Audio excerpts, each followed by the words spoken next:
Sports, a bridge that brings people together. And here in the Commonwealth, it's no different. From the gridiron to the hardwood and beyond, we all have a team we love to talk about. Now for the teams you care about, here's Heartland Sports Live with Trevor Rice. And welcome into another Heartland Sports Live. Trevor Rice with you on 106.1 ESPN Radio, 1400 AM, and we live stream on ESPNKY.com. You can always go back and catch an interview and download every show. I have a link on my Twitter account at Radio Trevor Rice. Just give me a follow on there. We're talking John Hardin football as we get set for the 2019 season.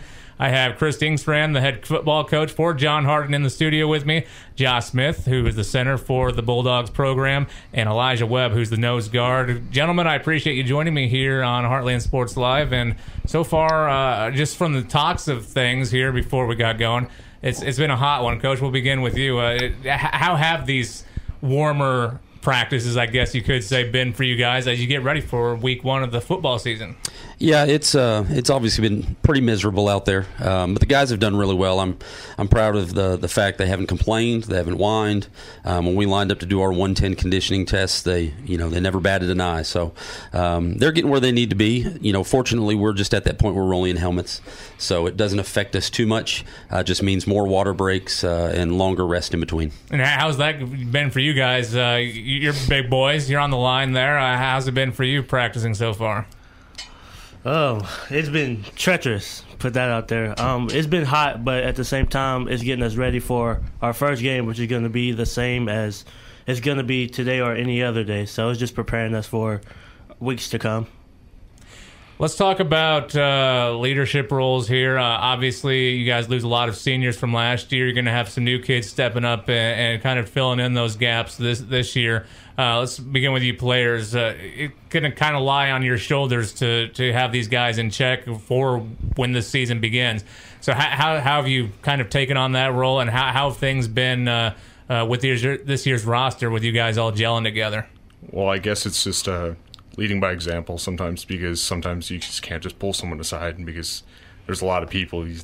It's not just, I'm just this little section, so I don't have to worry about anyone else. It's the whole team. So, yeah. With these group of kids, I can say we've played together for a while now, so it's easier to connect with them on a level as being outside of football or inside of football. So I guess it's just, it's either with a group of people that to be leading them through a sport like football.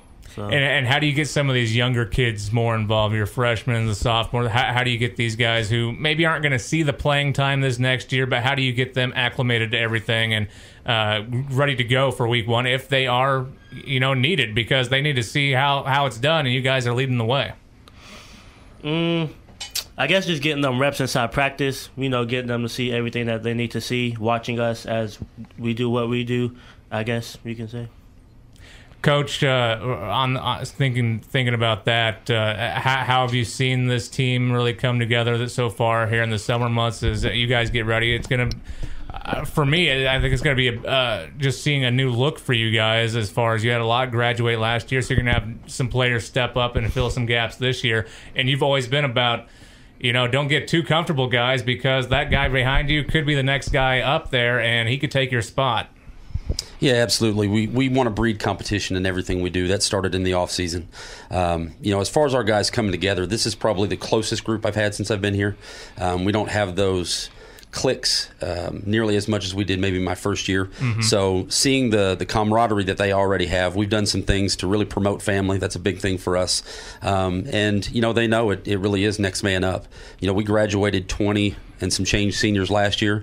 We'll have 17, 18 this year. So it's, we fill in those spots, and, we've got a lot of really good football players returning. Yeah, you mentioned the click thing, and I remember that discussion from last year, just the players that you brought in. We were talking about that and how it did seem like there were separate groups, and there really wasn't one collective unit out on the field for you guys.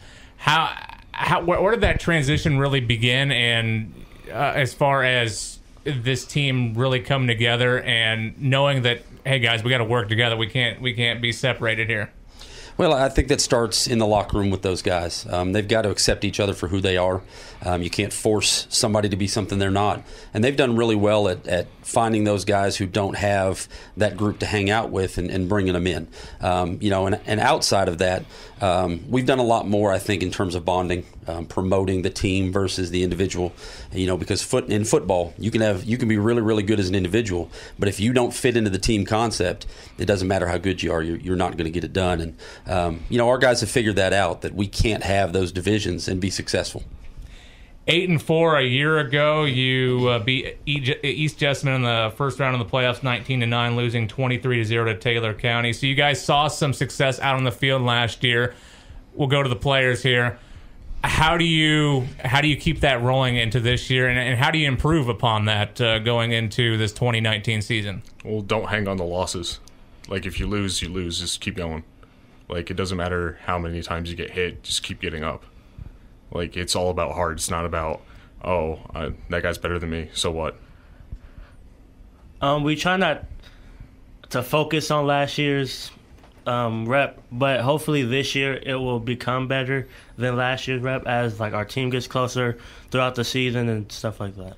Do you guys notice the change in particular just going into practices this year compared to last summer? Yeah. Like what do you notice in particular? What is different about the guys? Do they just seem like they have their head more on their shoulders this year? I just talk about the difference in the team's swagger going into practice this year as opposed to last year. Well, you don't have to worry about people like on your back about, oh, you're not doing this right, so I'm just going to steal your rep. They're going to teach you how to do something, and so you can be a better player and more of an asset to the team. And it's not just about one individualized group saying, oh, we're going to carry the team. It's going to be a little bit different schedule for you guys this year. First half of the season is going to be loaded with a whole bunch of area teams you guys are facing. Central Hardin, E-Town, Meade County, North Hardin, all on the schedule. Talk about that, Coach. You guys being 4A, some of these schools are 6A that you'll be facing. So talk about not only the roster differential there, but also the fact that these are going to be tough teams in the area that you will be competing against, and you're going to have a tough first half of your season. Yeah, I always refer to that as our preseason. Our season starts when we hit district play. So seeing the bigger teams that we see, it's par for the course for us. We don't duck anybody. Even opening with Danville, a state champion 2 years ago, is going to be a formidable test. So we'll get those tough tests out of the way early, prepare us for district, and then obviously for a deep run in the playoffs. So playing those big schools only prepares us for what we need to do. You guys, you have to be pretty excited to play all the area teams this year. What's that like, knowing that a lot of these kids are in town? You're going to face you probably run across some of these guys too on the other teams, just floating around town and such. Maybe you know them from previous experience in school. What's that like, facing all of these area teams here at the start of the 2019 season? I can say that we've been waiting. Like, we talk about how we're going to play this team and that team and how we're going to do it as a team and not as individuals. So I guess we could say we've been waiting for this moment for a long time to play these teams. As this year, as 2020 seniors, I can say. 2020 seniors, let's talk about that real quick, because we have Josh Smith in here. We have Elijah Webb. You two going into what will be your final season as a Bulldog. What's that going to be like? Just what are your thoughts going into this final season? Has it really sunk in yet? I mean, for me, it's really like dug deep because I've been playing with Elijah since middle school. So it's like, we've been together for, 6 years, and we get all the way here, and it's like, wow, I'm here. It's finally over. So, it's in the moment, I can say. So, I try to focus on the moment, and when that part comes, when it's over, it's over. You just gotta live with it. We also have their head coach, Chris Ingstrand, in here. We are previewing John Hardin's 2019 football season.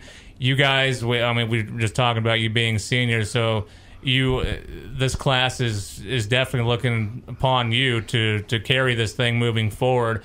What kind of mark do you want to leave on this John Hardin program? Hopefully to go undefeated through the season. That's what I want to say, is to beat the teams that we want to beat through the season with no problems, just straight ahead. I mean, I want to carry the the excellence thing that we've always had since like the beginning. We've had 10 appearances in the region title game, and I just want to everybody says the excellence of being distinguished football team, and I want that to happen again, so the younger guys can be like, oh, we have to carry this tradition as well.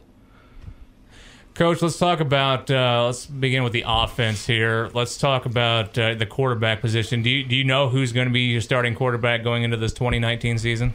No, we won't have that solidified till we get into pads and we see the kids can see the bullets flying. We're looking at Isaiah Harris and Kadon Wilson right now. They're our two front runners, and both have done some really good things in 7-on-7 work. But football games aren't won in 7-on-7. Scholarships aren't handed out with 7-on-7. So none of that really matters until we can see who can lead the offense down the field, execute, and who these guys are going to believe in. What do you see in this year's John Hardin offense? Do we see a more run-heavy team, or are you going to try to mix in the pass quite often here in your scheme? What do we expect here with John Hardin's offense in 2019? Well, our strength is up front. We return a majority of our offensive line, and they did a good job establishing the line of scrimmage last year. So we're going to run the football, but we're going to be able to throw it when we need to. Defensively, I felt like you guys were much improved last year, but like we've talked about, you've lost some pieces from last year's team. What do we expect defensively this year out of the Bulldogs? I think we're going to be just fine. It's defense is always by committee. We've got a lot of guys on that side of the ball that we're looking at right now. And while the losses we had were significant, the guys we lose will be really difficult to replace. The ones we have stepping in those shoes, I think as a collective unit, will do just as well. And we were talking about the leadership with those guys. What is this senior group coming in this year? What do they mean to your program, first of all? And second, how I know you're going to entrust those guys to lead the way and help this team moving forward. What does this group mean to this coaching staff? Well, they're our core. We're going to rely on them in the locker room. We're going to rely on them in the field, and we're going to rely on them in the school building. So they have to do everything right. There's no more excuses about being young or being this or being that. When you get to this point, that burden rests on your shoulders. We were talking about the strong first half of the season, all the different opponents you're going to be facing. You mentioned that district is what matters most, and you guys are going to have some teams on there that are going to be wanting to punch you in the mouth there as well. So let's talk about that second half of the season. What do we expect when we get towards playoff time? Is this going to be a John Hardin team that you feel like is going to compete week in and week out? Yeah, I think so. I mean, that's why we make our schedule so strong. I can't remember the last time that we looked at a schedule like this and went, oh, there's a win or there's a win. That's not going to happen. It's reasonable to assume that, a split in the first half of that season could occur, and not on the favorable side. So we got to keep our heads high. But going into district, Moore returned some good football players. Spencer County is now in our district. They're always a really sound team, coached very well by Coach Marksberry. We pick up Marion County as well. So it's going to be difficult, but this is a schedule that prepares us for that. You've been kind of doing some lighter stuff from what it sounds like practice-wise. You'll get in the pads eventually. I guess just from what you've seen, what needs to be worked on, I guess, most from last year to this year with these guys that you're bringing back as far as getting ready for week one?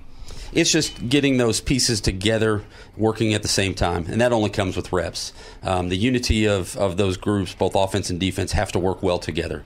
It's a symbiotic organism, if you will. So these guys have to be able to figure that out together. I tell our coaches all the time, we're not going to be on the field with them, so we better coach them where we can right now. So they'll figure it out. As we get into pads, we'll start to pull ourselves out of the equation a little bit, let them figure it out there, because on Friday night they're going to have to figure it out themselves. Let's come back to the players. You guys, obviously, you have personal goals that you go into each season with. So what are your goals for this season, and maybe some team goals that you want to look to accomplish? I mean, I just want to do the best I can every single game. If I know that I put it all on the field every single game, doesn't matter if we win, lose, draw, tie, flip upside down, doesn't matter. But as a team, I want just to be the best team we can be. It's not about wins, losses, or percentages. I agree with Josh on both counters. As a personal goal, I just want to get better every game, try to increase my game as I go. And for a team goal, it's just as I said, is to win every game possible. And if we take a loss, then we take a loss as a team. So, yeah. Winning every game would be definitely phenomenal. Again, we have Chris Ingstrand, the head football coach of the John Hardin Bulldogs. We have Josh Smith. We have Elijah Webb, 2 seniors on this John Hardin Bulldogs program here. Let's close out this interview with talking about what you guys have done this summer. And it sounds like you've been prepping yourself for the upcoming football season quite often. Have you been doing anything fun or anything like that, or has it been all focused on this first week of August? I mean, I went to some football camps, so like at different colleges, and then turned around, did lifting, worked on the farm, did a bunch of other stuff. So I guess you could say I've been prepping for week 1 too as well. So yeah, I guess it's just all one big, summer vacation with air quotes. I've also been to a couple of camps, and after those camps, I've came back to football, weightlifting, stuff like that. So I've just been focusing on football for the summer coming. Did you guys find yourselves, especially during the dead period, did you get together with any of the guys and do anything together, or was it just you just kind of focusing on yourself, getting in the weight room or whatever you were doing to better yourself for the upcoming season? I mean, I went to the gym during dead period, and I did it before dead period started, and I did it in June when we had off. So I was just like, every moment I get to be in the gym, I know I'm getting better. So it doesn't matter if I'm in this location, I'm still lifting. Yeah, definitely. I did spend some time with the guys on that period. We would go eat somewhere, or we go do some other type of physical activity like swimming or basketball, things like that. But I've also weightlifted during the dead period. So it's like half and half for me. So I focus on me, but I've also tried to encounter with the other guys during the summer. We have been previewing John Hardin's football program for their 2019 season. Again, Chris Ingstrand, head football coach, Josh Smith, as well as Elijah Webb joining us here on Heartland Sports Live. Gentlemen, I wish you luck. We're going to have fun watching you. We're going to have a couple of your games this season, so we'll get to see you firsthand on the improvements and what we're looking for you guys to come out hopefully on top in many of your games coming up this next year. And it's going to be a fun ride, and we'll see where you are come playoff time. Thanks, guys. I appreciate you coming in. Thank you. That was John Hardin football previewing their 2019 season. We'll be able to upload this hopefully tomorrow. If you missed any part of this interview, you'll be able to go back and listen to it on the link on my Twitter account. If you go to @Radio Trevor Rice, you'll see a link there that'll send you to the Apple. I guess it's not iTunes anymore. What are they calling it? Regardless of what it is, you'll see a link there and a list of all the different podcasts from Heartland Sports Live, just in case you missed this interview or any other interview from a past show that maybe you wanted to listen to. And it's always good to download that. If you're on a road trip or something and you're looking for something to listen to keep yourself entertained, well, podcasts are a good way to go. You can go and download each and every Heartland Sports Live. When we come back, we'll talk some more sports from the area, maybe some Reds baseball coming up in the hour. Let's talk football. Titans right around the corner. Of course, August, we're talking preseason football already. Maybe some Wildcats news, Louisville Cardinals news, Hilltoppers news, and whatever else comes up. It's Heartland Sports Live on 106.1 ESPN Radio. Back after this.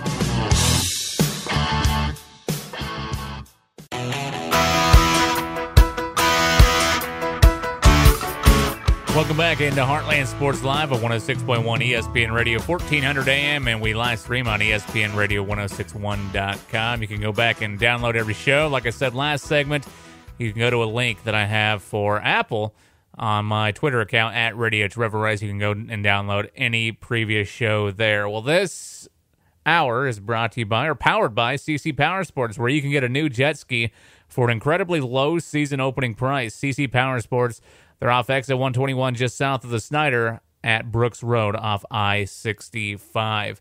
Well, I want to thank once again John Hardin Football previewing their 2019 season coming in and talking to me here in the studio. That we aired that segment just a few minutes ago. So if you want to go back and listen to that, like I said, download the show. Hopefully it'll be uploaded tomorrow, and you'll be able to listen back to that interview for you John Hardin fans. Well, we are just days now away from the start of preseason, which means we'll be airing Tennessee Titans football once again here on 106.1 ESPN Radio, which means Mike Keith will be on the program here hopefully soon. And so we'll get him on and talk about this season, hopefully before the beginning of the regular season, just to kind of get his expectations, how everybody's looked here through the preseason games coming up here in August, and just what he's seen in practice, spring training, and everything, combined who he expects to excel. I guess one of the main questions is who's going to be the number one go-to receiver for the Titans organization this year. Mariota, first of all, has to improve his passing game, and he's going to need one guy to step up and be that go-to receiver in clutch situations. And honestly, I think we kind of have an answer from last year. Corey Davis kind of stepped up and became that number one receiver, kind of what we anticipated him becoming. The Western Michigan standout has shown that he has the potential to be the big star down in Nashville. It's just, can he keep that consistently going, and will Mariota continue to find him is going to be the main question. If you don't have a big tight end target down the middle of the field, you're going to have to find that next go-to, and I think Corey Davis could be it. But I think implementing here in the offseason, Adam Humphries, he could be a legit impact player for this guy as well. In fact, Titan-Sized, which is a website talking about Titans football, they discuss who will be the number one fantasy football wide receiver. Of course, fantasy football right around the corner as well. Everybody's looking forward to that. I know a lot of people participate in that, including myself. I play in that as well. I know that's coming up, and if you're looking at the Titans, who over the last few years have not had the most explosive offense. Let's be honest here, Titans fans. We have not had the most explosive offense here in recent history. The defense has been pretty good at different times, but that offense has been very sus, as what the kids would say. And you look at the quarterback position, look at the offensive line play, you look at it as a whole, there's just been inconsistencies. If there's been one constant factor in what the Titans have been able to do, it's the running game. I expect the running game to be good again this year, but you have to be able to, if you're Marcus Mariota, number one, you got to stay healthy. Marcus, we got to stay healthy for an entire season here and see how we do. Because I have a feeling that if Marcus Mariota does not have a good season, we could be looking in the offseason as somebody new coming in here and taking that spot. Whether it be through the draft, or it could be a trade. I wouldn't expect a trade. I mean, we saw moves like Joe Flacco to the Broncos and such through the offseason. I don't know if you're going to get anybody that good that's currently an NFL quarterback. So I think you're going to have to go through the draft if you're the Titans, in which you may trade up to try to do that. We'll see how everything lands out in the AFC South, which is going to be a tough division, by the way. I think between the Colts, the Texans, and the Jaguars, I think you can easily say that there's a chance that Tennessee at least splits all of those series throughout the season, just because all the teams are that good.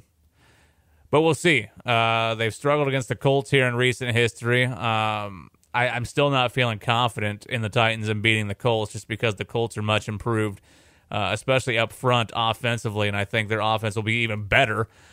And you know how guys like T.Y. Hilton have just burned Tennessee in the secondary, and Andrew Luck looks better now that he's come back and he's getting healthy. So we'll see how all of that goes. But going back to the main question, who's going to be the number one fantasy wide receiver for the Tennessee Titans? Corey Davis, Adam Humphries. I would like to see more action from Taywan Taylor. Do I think he's going to be the number one? No. Being a slot receiver, I don't necessarily see that. I see him being an impact player to extend the chains frequently. But I don't see Taywan Taylor being that go-to guy, just because he hasn't made the impact that I thought he would coming out of Western Kentucky University. We'll see. We'll see how the offense improves this year under Mike Vrabel, who obviously played defense for the Patriots and is known to be a defensive guy. That's the reason why they were so good on the defensive side of the ball a year ago. Corey Davis, I feel like, is going to be the number one fantasy wide receiver according to Titan Size. Their question. I think Corey Davis is going to be that guy just because we saw him in the second half of the season really stand out as that go-to wide receiver. He's a big target, and he's showing that he has some pretty good hands as well. Let's look at this Titans schedule here in 2019 because I find the AFC South to be interesting to say the least, just because you have 4 teams that could easily win the division. Kind of like what Major League Baseball has, the National League Central being, one of the toughest divisions in all of baseball. I think the AFC South is that in the National Football League. Let's look at the preseason here, though. The Titans will play the Eagles on the road Thursday, August 8th at 7:30 p.m. Then they'll host the Patriots, who they beat in the regular season a year ago. That's a 7 p.m. game on August 17th. Of course, that kind of makes sense that those two teams are playing each other, considering the fact that Mike Vrabel used to play under Bill Belichick, so that kind of makes sense a little bit. The Tennessee Titans will be at home against the Steelers on August 25th, and then the Titans will play the Bears on the road in preseason play August 29th at 8 p.m. Looking at the regular season now, week 1 is going to be a fun one to watch, just to see these Cleveland Browns who are coming in here as what some would say the favorites to possibly win the AFC North and make some noise here in the National Football League here in 2019.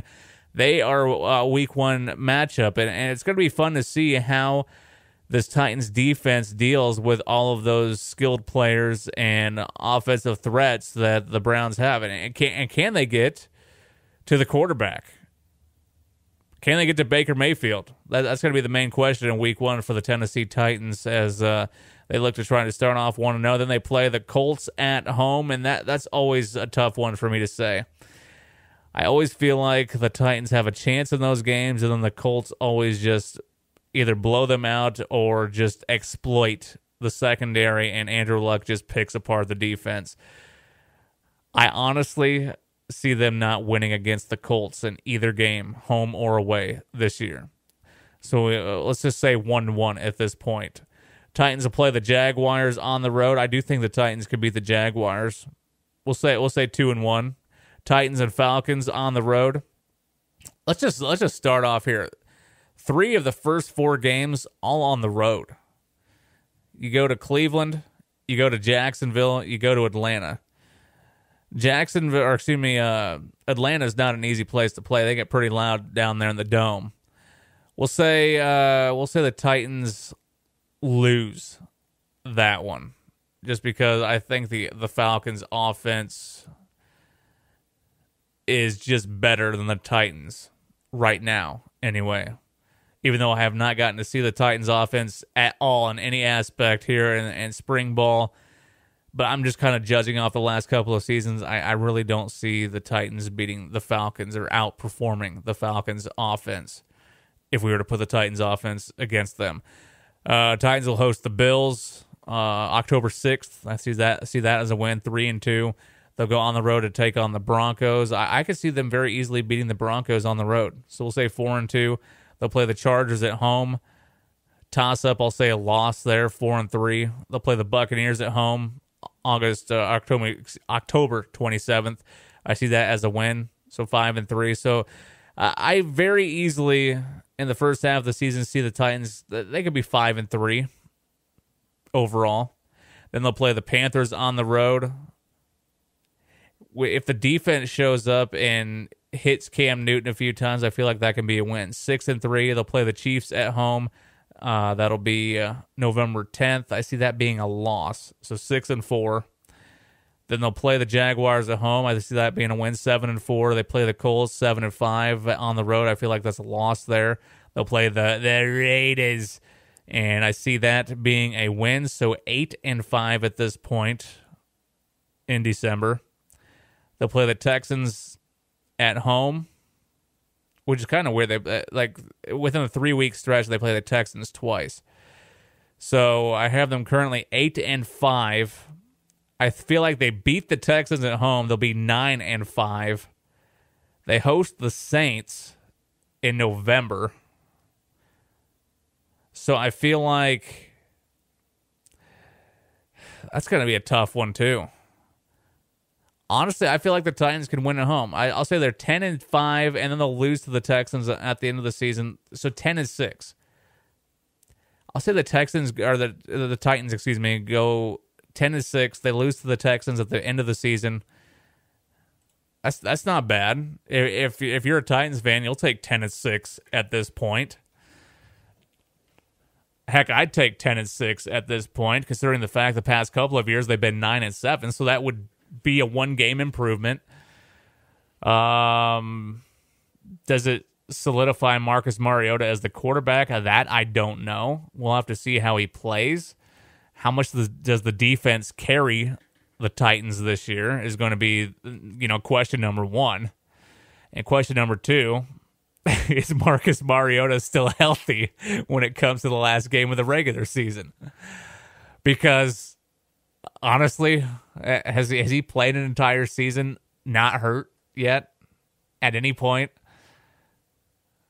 I hate being that guy and attacking somebody, especially a guy who is the face of the organization and is a guy who is genuinely nice and a lot of people love.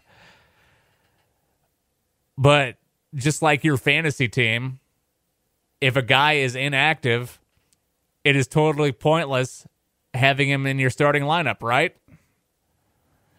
I'm just saying, if he's not active and he's always hurt, you're dumping him and you're picking up somebody off of waivers. That's just the way it goes. So hopefully, with the Titans' 2019 season, we're not talking about the quarterback play. We're talking about how maybe the defense took a step back this year, which is what I'm hoping for. I'm hoping Mariota survives and continues to be the quarterback, because I think he's a perfect fit down there in Nashville. I think under the big city lights, I think Mariota would not be the guy you'd want in a place like New York, for example, but I think he's the perfect fit in a place like Nashville. 10-6 is what I have the Titans going. I could be far off, but I could be pretty close. I'd like to see them surpass that. Let's go 11 or 12 wins. Just make it fun. Heartland Sports Live, it's 106.1 ESPN Radio, 1400 AM. And we live stream on ESPN Radio 1061.com. The National Street Rod Association Car Show is going on this weekend, August 1st through the 4th. You can go and tune into our sister station, 107.3 The Point, and we are giving away 4-packs over there early this week. So listen tomorrow for your chance to win, because you don't want to miss out. If you missed Cruising the Heartland this past weekend in E-Town, you don't want to miss your chance to go to what is one of the biggest car shows here in the United States, not only in the area, but the United States, going on this weekend in Louisville. The National Street Rod Association Car Shows, muscle cars, classic cars, street rods, and so much more out there. Vendors, stuff for the whole family to do up there in Louisville. That's the National Street Rod Association's Car Show going on this weekend, August 1st through the 4th. Listen tomorrow on 107.3 The Point, our sister station, for your chance to win a family 4-pack of tickets. And that will be tomorrow morning, between 6 and 10. So listen to between 6 and 10 on our sister station, 107.3 The Point, for your chance to go to that. We'll have more Heartland Sports Live on the way. How about some Cincinnati Reds talk and whatever else we can find to close out today's show. I want to thank once again John Hardin Football for stopping in segment 1 and talking to me, previewing their 2019 season. If you were joining today's program and hoping to catch that interview, listen tomorrow, or not listen tomorrow, go to ESPN Radio 1061 tomorrow. Lost my train of thought there for a second. And look for the show. Hopefully it'll be uploaded. I will send it over and have our guy down in Bowling Green have that show uploaded for you to listen to, hopefully tomorrow, and you can download it and listen to it on the go. Heartland Sports Live continues after this on 106.1 ESPN Radio.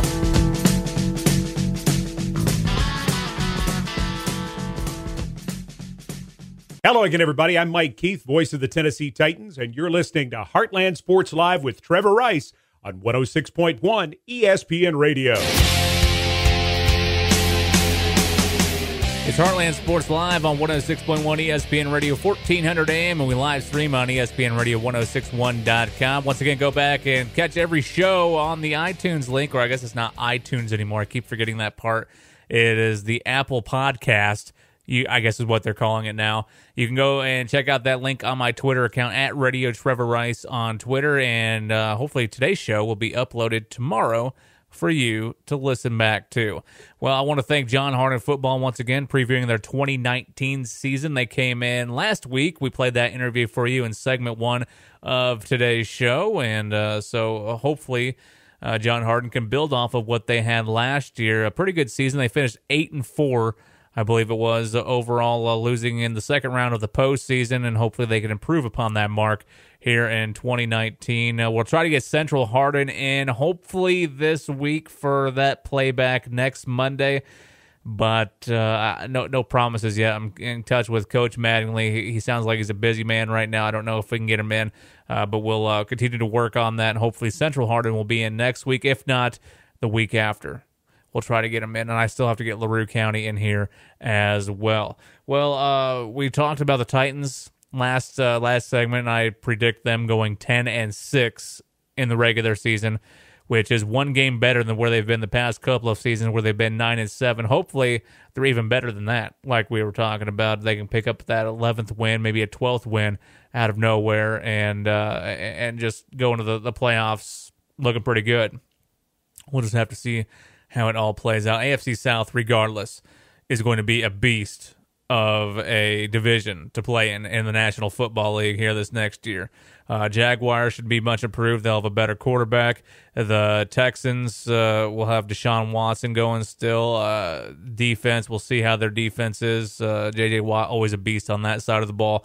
And then for the Colts, much improved offensively and defensively. Andrew Luck, after that injury, looks much better than he has at any point of his career now that he is back, which isn't that weird how that works out? You have an injury that, would probably drag a lot of people down, but these players come back and they make the game look pretty easy when they come back from a significant injury, and especially if it involves the arm or shoulder and any part of the body that affects their throwing ability. Just what he did last year was amazing, and I expect the Colts to once again be a strong contender to compete for the top of the AFC South division here this 2019-2020 NFL football season.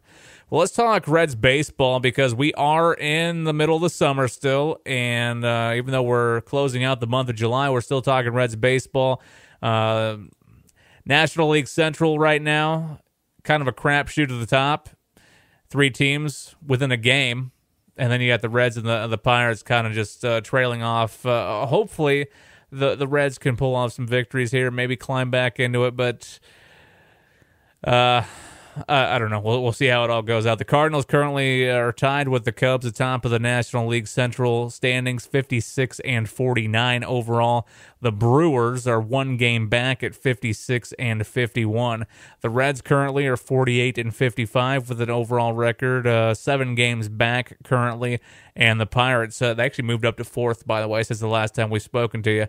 And the Pirates have actually trailed off even more. They're 46-59 with being 10 games back below or back behind the division leaders, which are the Cardinals and the Cubs, which the Cardinals, I believe, currently hold the tiebreaker between those teams right now. But still a lot of baseball to be played, obviously, and we'll see how it all goes down. But the Reds need to start rattling off a string of wins here. They need to get back into contention. They're not out of it yet, but with each day that goes by, we're getting closer and closer to saying, well, maybe next year will be the year. Hopefully that's not the case, Reds fans, but I'm just saying right now we're getting closer and closer to that point once again, and I don't want to be at that point. So we need to start rattling off some victories. Like currently we're on a 2-game winning streak, so I mean we have that going for us, as the Reds won 2 out of 3 against the Rockies over the weekend. It was a rocky start, I guess you could say, for the Reds at home on Friday, as they lost 12-2 to the Rockies, who just seemed like they were connecting on all at bats, and nothing was going right for the Reds pitching-wise Friday night. Saturday and Sunday, though, a little bit better. More on the defensive side for the Redlegs, but regardless, that's what you like from your starting pitching. Solid innings pitched, 3-1 victory on Saturday, and then a 3-2 victory in a tight one yesterday over the Rockies to bring their record to 48-55. Like I said, 7 games back behind the Cardinals and the Cubbies at this point. So hopefully, like I said, they can rattle off some more victories. They have some opportunities coming up. They get back into National League Central play starting today. They have a 7:10 game tonight against the Pirates. Then they play at 7:10 tomorrow night, and then an early afternoon game on Wednesday. So if they could somehow sweep the Pirates to keep this winning streak going, they could maybe crawl back, maybe two more games back into this thing. So maybe they're 5 games back by the middle part of the work week. That's what we're hoping for. At least that's what I'm hoping for. So it gives me something interesting to talk about next Monday when it comes to the Reds. And then this weekend, they are on the road. They'll play a 4-game series beginning Thursday against the Atlanta Braves, which the Braves, they've been pretty good this year. They'll play at 7:20 Thursday night. They'll play at 7:20 Friday night. They'll play at 7:20 on Saturday night. You see the theme here. And then they'll play at 1:20 on Sunday afternoon against the Braves before coming back home and hosting the Angels for 2 games next Monday, 7:10 p.m., and then 7:10 p.m. Tuesday as well before having a Wednesday off. So not going to be an easy stretch there between the Braves and the Angels, but hopefully playing the Pirates for 3 games here, where the Reds struggled against them in the early portion of this season back in the first few games they played the Pirates. Maybe, just maybe, they can get 3 victories here.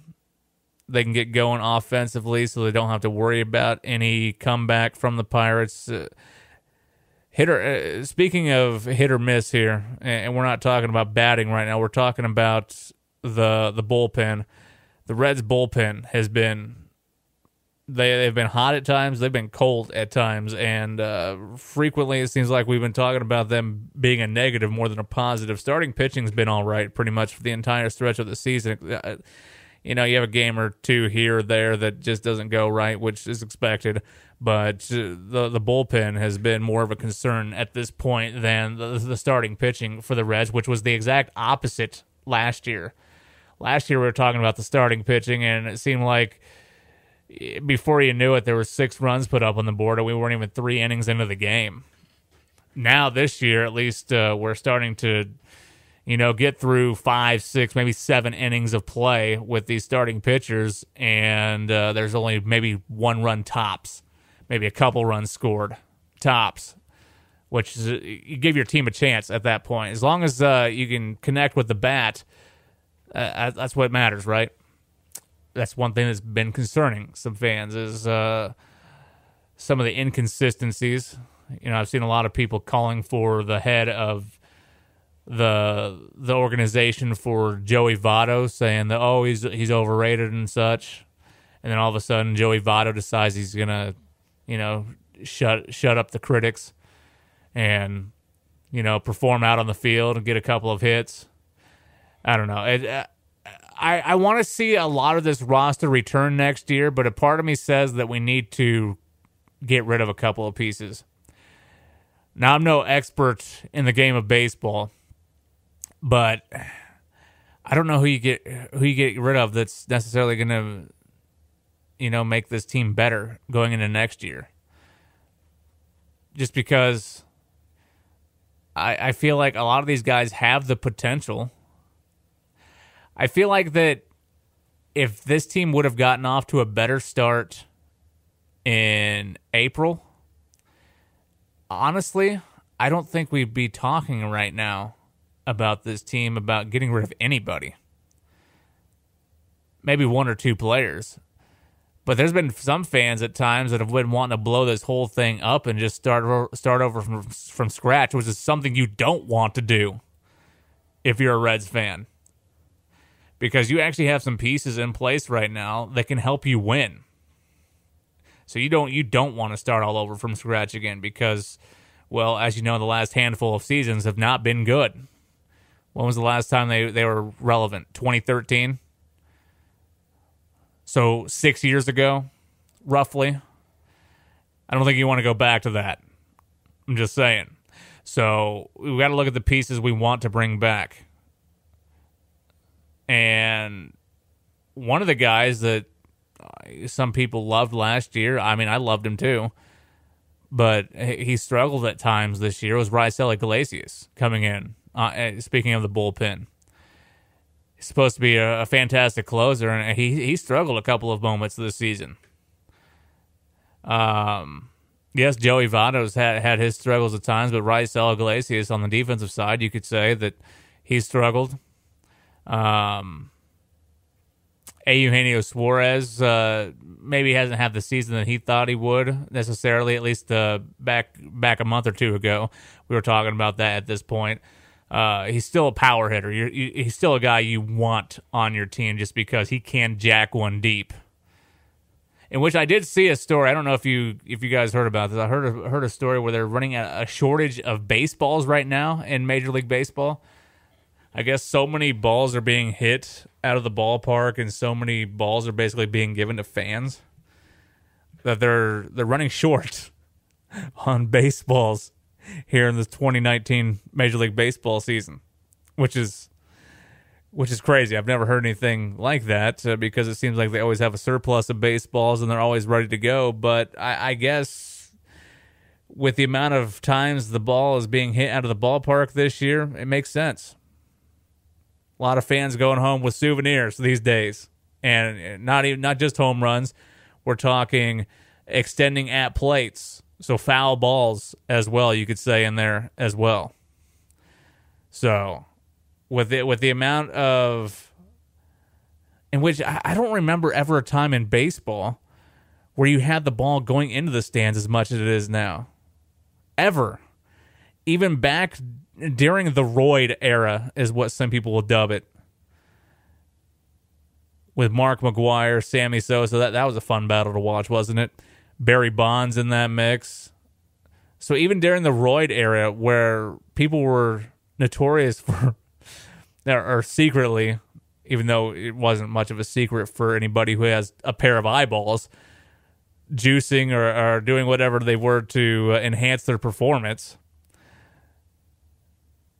we're now hitting the ball out of the park. But then again, from what I've seen, ballparks are actually smaller. They're actually closer to home plate. So it makes it easier for teams to hit home runs now. Whereas before, it seemed like, the ball would have to travel a mile before it finally got out of the park. Or at least into the stands. I don't know. The game of baseball has changed so much over the years. I don't know how I feel. The offensive play, a lot of fans, I guess, like that. But did it hurt the game? Why does it seem like some organizations just can't put butts in the seats? Is it just because the game of baseball has fallen off that much? Or is it the way the game is presented now? Or is the game of baseball just way past its prime? I guess it's that. It's like NASCAR. Look at a lot of NASCAR venues right now. I think a lot of that stems from the youth movement, but that's just my opinion on that. You look at a lot of NASCAR venues, you have a bunch of empty seats, whereas you go back to the mid to late 90s, early to mid 2000s, the facilities were packed. 300,000 people used to pack Indianapolis Motor Speedway for the Brickyard 400. 300,000. Now, I think they can barely get 25 to 40,000 people to show up. Which, if you're looking at the stands during the Brickyard 400, looks horrendous. They need to take away some of those seats up there because it just looks terrible on television. And maybe that's what some of these ballparks need to do, even though they cap out at 45,000. Maybe we need to look at shortening or decreasing the size of some of the baseball stadiums so it looks better on television. I don't know. But there's so much television out there, ways to watch your team on television. Heck, there's YouTube TV, a whole bunch of different cable options that nobody has to go to the ballpark anymore because you can watch your team as quickly on your phone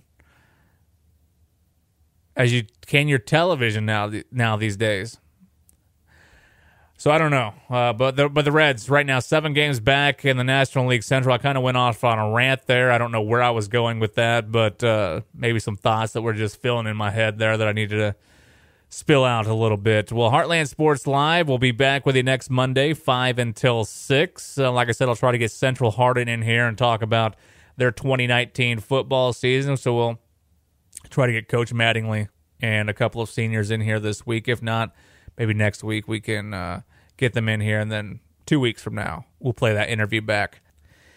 Give me a follow on social media at Radio Trevor Rice on Twitter, Trevor Rice on _. You can like me on Facebook as well. I'll be back next Monday, 5 until 6. Catch today's show on the link that I have posted on my Twitter account at Radio Trevor Rice. You can see on there for Apple, you'll see a list of all the different Heartland Sports Live episodes that we've done over the last several weeks. I think this will be episode number 92. So we're knocking on 100 here. We're getting closer and closer, people. So keep listening, and I thank you for your support, and we'll be back here next Monday, 5 until 6. It's Heartland Sports Live, ESPN Radio.